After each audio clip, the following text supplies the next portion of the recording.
Okay, everyone, welcome back to the show. Episode 61 of DSP versus the Internet. We are now for the final two parts, entering into the submissions to your videos. We're just going to play them in order this week. We're just going to hit play and see what's here. Looks like a good variety, so let's go. Roast beef? Is that roasted beef? Or is that pastrami? I can't tell what it is. We're going to start with some sliced pumpernickel loaf. Yeah. Pumpernickel's pretty good. I miss it. I haven't had it in ages. Duke's mayonnaise? Is that what this said? Duke's? Never heard of Duke's. And I'm going to try some of these Shenandoah Growers All-American microgreens. Microgreens? That's a bunch of greens. And yes, I washed these earlier. Hey, look at all those things. So we have popcorn shoots, mustard greens, micro broccoli. Sweet and spicy, just the way you like it. It's a perfect topper for everything that comes off of your grill. Sweet and spicy microgreens from the garden include popcorn shoots, organic mustard greens, micro broccoli, organic kale, and cabbage. I don't think I would want that. It's too stringy. You notice how there's all the stringiness? Like, it's not gonna bite or complement like a leaf. Instead, it's gonna be crunchy like bean sprouts. Do you want bean sprouts on your sandwich? I don't. So I don't think that's gonna be very good. Kale and cabbage. Just being honest here. It's tomato time. What kind of a tomato is that? It's like a weird heirloom tomato or something. Oh, yeah. He screwed up the slice. It wasn't a good slice. Damn, you put 3 slices of tomato? That's too much. Dude, I'm sorry. It's too much. 3 slices of tomato is way too much. Now all you're going to taste is acidity, and you're going to have crunchy bean sprouts and acidity in your sandwich. That is way overload. Could be a beefsteak tomato. Yeah, it could be a weird-looking beefsteak. And some ground peppercorn, of course. And I have some nice roast London broil here. London broil, okay. London broil, again, wait a minute. London broil is typically more salty than a standard roast beef. I don't know if I would want London broil on a sandwich. I think he's trying to do like rare ingredients you wouldn't make the sandwich out of to be more appealing, right? Oh yeah. For the cheese, I have some jalapeno pepper jack. I do like jalapeno pepper jack cheese. I do enjoy that. Definitely gotta melt it. And lastly, some Cusco spicy brown mustard. I don't know. I've never tried it. Cusco spicy brown mustard. Yeah, it's a good mustard. Awesome. Also, wait a minute. Spicy mustard with roast beef? Roast beef, typically, you're either going to go mayo or you're going to go horseradish, right? To get that kick, to complement the savoriness of the meat. I don't know if I would go spicy mustard with roast beef. I don't even think that kind of goes.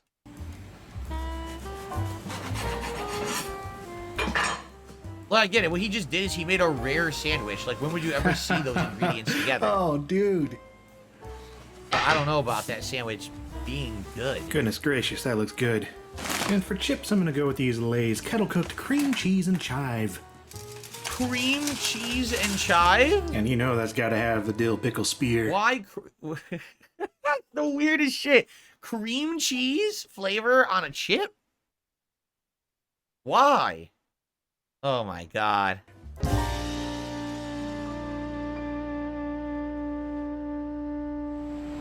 I can't wait to eat this, so I'm not going to wait. Oh yeah. Those greens are really good. And so is that London broil. Good grief. I love pumpernickel. I don't use it often enough. Yeah, good chips. Very light. Not much going on. But that's fine, because do you see that? Do you see that? Yeah, I mean, there's pretty much nothing I would change about this sandwich. It's just complicated enough, and yet not at all. It's very simple. It's very simple, except it's like rare ingredients, microgreens, and some mustard you never heard of, right? And London broil. When do you ever put a London broil on a sandwich? I wonder where he got the London broil from. Anyway. All right, let's continue. How you doing? I'm good, officer. How are you? Good. So, okay, real quick, in a summary here, a sovereign citizen, all right, it's this weird movement in the United States. I don't know if it's anywhere else, but in the United States, it's people who feel like they're above the law So basically, like I'm not actually a citizen of the United States. I'm a sovereign citizen. I'm independent, and therefore I don't have to listen to the laws of your country. And so they'll get into trouble with law enforcement, and they'll claim this. And of course, it doesn't work.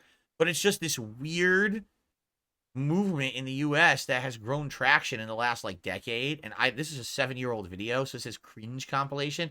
We'll watch some of it, but you're gonna watch. You're gonna hear these people who are gonna try to tell the cops that they're, oh, you can't arrest me and stuff like that. Your license and insurance, please. Can I get your name and badge number for the record, It's please? Lieutenant Cochran with Powder Springs Police Department. First name, Lieutenant? Lieutenant Cochran. What's your first name, Lieutenant? It's irrelevant. I need to see your license and proof of insurance. If your name is irrelevant, so is mine, officer. Sir, I need to see your license and proof of insurance. Are you conducting an investigation? Yes, sir, I am. I have you for speeding, 72 and a 55. Is I need to see your is driver's speeding license. a crime? Yes, it is. I need to see your license and proof of insurance, sir. Can you prove that I'm driving? Sir, I need to see your license and proof of insurance. Am I driving? Yes, sir. No, I'm not. I'm traveling. I am going Oh to yeah, that's when they say too. Oh, it's only illegal if you're driving at that speed. Well, I'm not driving. I'm traveling. What the fuck does that mean?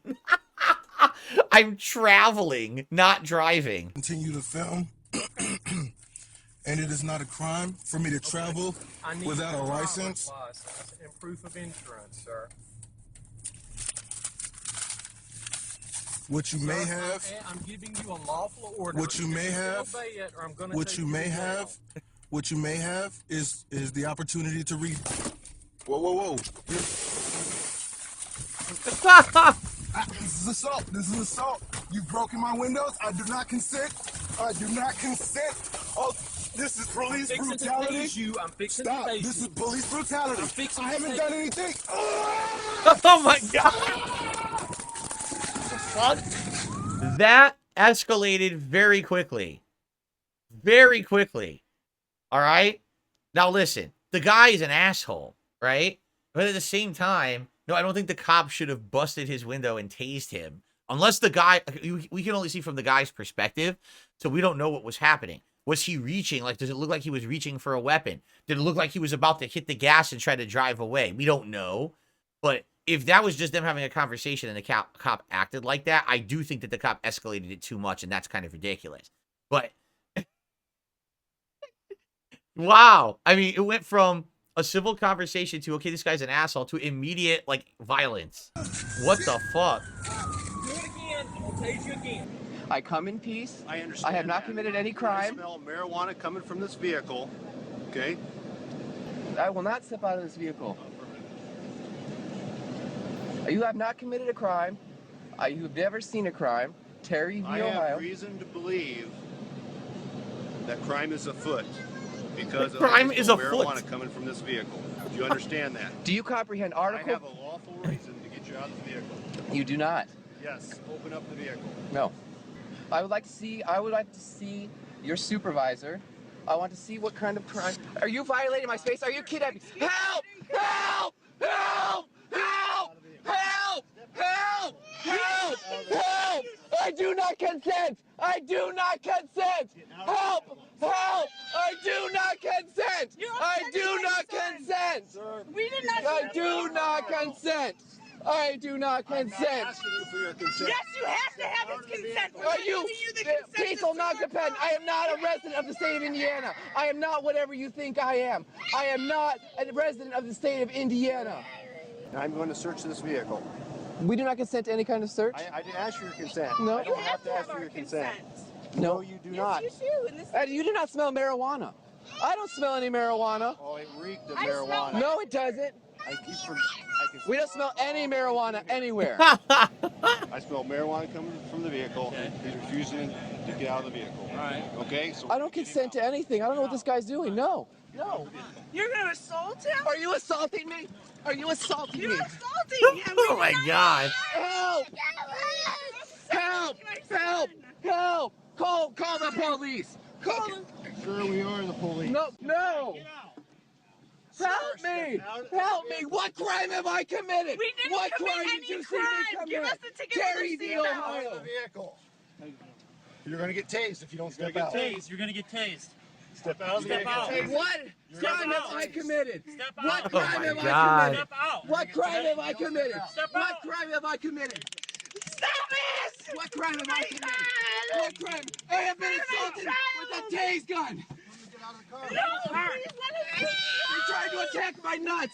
That is not. Yeah, I'm trying to protect my nuts. You can tell these videos are old. See, it's over 7 years old. Because today, this could never happen. Today, no exaggeration, if the cops acted like this, they would actually get found guilty of misuse of force, and they would either get kicked off the force or prosecuted.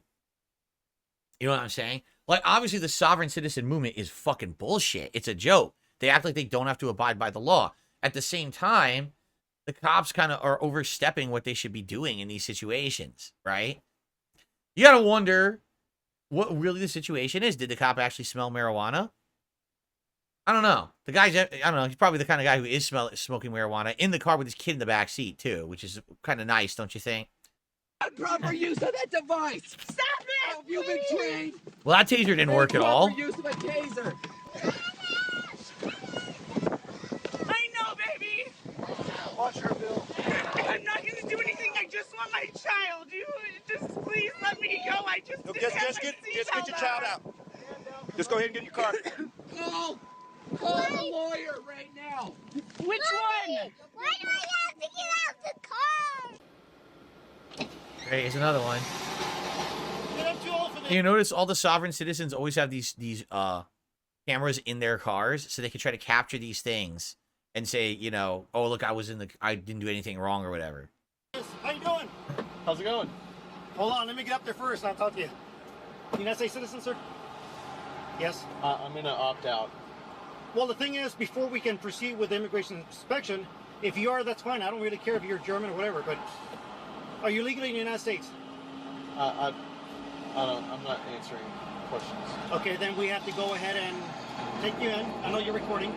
We'll take you in, identify you, and then you can proceed. So you're detaining me? Yes, sir. That under what probable cause? On the probable cause, that 18 U.S.C. 111. Code 18111 is about impeding me or injuring a federal officer. I've not done that. Well, the thing is, sir, now that you're actually taking me away from my job. That's because you're choosing to keep me here. Yes, I am. That's You know your why? choice. That's your choice. You know why? Yes. Because I asked you a simple question. Are you a United States citizen? But prior to I'm asking, right. prior to our encounter, yes. there was no probable cause to even stop me. You know very well this is a immigration inspection. Yes. As a trucker, interstate trucker, Yes. you're aware that at southern borders, California, Arizona, we have checkpoints, Yes. right? And you know that they're going to ask you questions. You're So asking you everyone know- questions. Yes, every single one. Any code that you follow is subordinate to the U.S. Constitution. Okay, so my Fourth Amendment is unalienable. What is the Fourth Amendment, if you can tell me? It regards search and seizure, and I'm not seizing you, or actually, you just said I you am were detaining me. Yes, I'm detaining. That's not a seizure. Do you know what a seizure means? You're seizing, Do you know what a seizure means? like confiscating. Yes, taking away that you're no longer. But have. the search part. The search part is not a search. I'm just asking you a simple Why question. am I being detained? Because we're asking a question. You Are don't you have a United probable States cause. citizen? I don't have to answer that. What are you guys doing? It's just so dumb. So it's an immigration check to make sure that people aren't smuggling people into or out of the country. The guy just won't say I'm a citizen because I'm a sovereign citizen, so I don't want to answer that question. Like, what? Just say you are or aren't. You are. Doesn't matter if you don't want to be. If you live here, you are. If you're legally here, you're a citizen. Like, maybe I completely detest the U.S. government. You're still a citizen. Maybe it's not by choice. You're still a citizen. So he had, legally he should have said yes, even if there's a protest involved. But these people actually think they're not. That's the crazy thing about this. Sir, Yeah. did you hear what he just said? I heard he's trying to order me to do something, but I'm not Right, listening. You have no registration. You have to It's called civil disobedience. Have you ever heard of it? Okay, if You don't answer my question. Have you ever heard of it? Okay, you know what? You don't listen. No, Have you you answered my don't. question? Have you heard of civil disobedience? Okay. All right, have a nice day. Sergeant, So I don't care what they say. I'm driving. I don't really. Doesn't matter to me. He got arrested, resisting arrest, pled guilty as 18 U.S.C. charged. 111, assaulting, resisting, or impeding certain officers or employees. which is me. Forcibly, agent assaults, resists, opposes, impedes, intimidates, or interferes with any person designed in section 1114 of the title while engaged in or an account of a performance of his official duties. Motorists should not be permitted to proceed until agents are satisfied with the inspection procedures. Okay? If the motorist refuses to exit the vehicle, agents will use the amount of force necessary to effect the arrest and enforce compliance to the lawful order, including removing the driver from the vehicle. The vehicle should be searched, incident to arrest, and moved to secondary inspection to allow resumptions. You're not supervised. I'm asking you this last time. Cooperate or you be I extracted out am of the vehicle. cooperating. All right, so I'm asking you. I am cooperating. Okay, are you going to step out of the vehicle and talk to me, or are we going to have to extract you out of this vehicle? This is all being recorded from both phones, your phone and my phone. I don't want to be extracted from my Okay, vehicle. are you going to go ahead? Are you going to go ahead and cooperate, sir? You want me to go inside? No, I need you to talk to me. Are you a United States citizen? Simple yes or no. That makes no difference to me traveling down a road. Sir, I just want to go down the road You freely. will after I'm complete with my immigration inspection. I Do just you want- understand? Why would he just not say yes and leave? What's the I gotta go to the next video. We've had enough. I mean, that's how these people are. They live in a fantasy world where they actually think that if they don't admit that they're a United States citizen, that they're not, and that way they don't have to listen to the law. It's like, dude, what are you talking about? Again, even if you protest the United States government and you wish you weren't a citizen, you still are. And you should just say yes and move on with your fucking day. Unbelievable. Okay. Ooh. Ah, it's Rob Gavigan. We haven't seen a Rob Gavigan video in a bit. Stories of serial killers. Oh, I screwed up. It's okay. It's okay. Unlike previous, because I'm playing it directly out of my app today, this actually doesn't completely destroy the show and I have to re-queue it or anything. I can just hit play again. So, it's one of the reasons why I'm doing it like this today, and I may do it like this moving forward, because I was tired of accidentally canceling out of a video, and then we had to resync everything, which was really annoying. So, I might just do it this way from now on. Some kill to fill a missing part of their life, and some kill for the hell of it, and others kill for both. Today we discuss the CoEd Killer, Edmund Kemper. Let's open the serial. For some reason, I know this name. Kemper? That sounds familiar to me. I think I've heard of this story before. Killer file.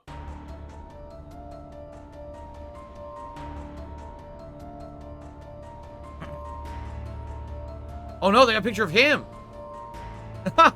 It was him. It's not good.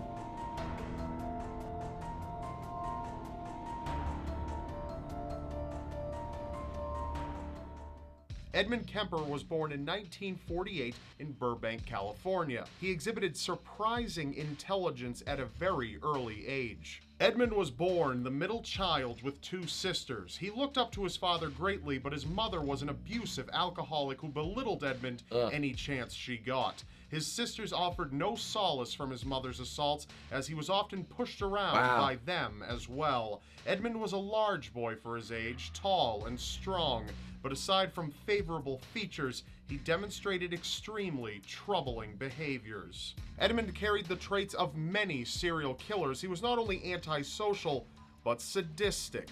Even as a young boy, he craved death. Oh, God. He took his family's cat and buried it alive, eventually only to dig it back up and cut off its head What to the mount on a fuck? stick. The time came when Edmund's parents eventually got divorced, and Edmund was forced to live with his mother out in Montana. This loss of connection with his father devastated Edmund, and his life with his mother only became worse.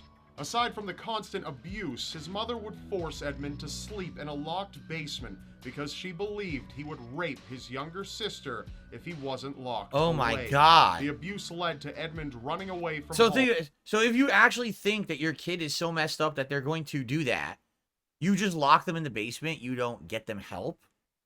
No, because that's the easier thing. Forget about them by locking them in the basement. Don't actually get them the attention. So, I hate to say it.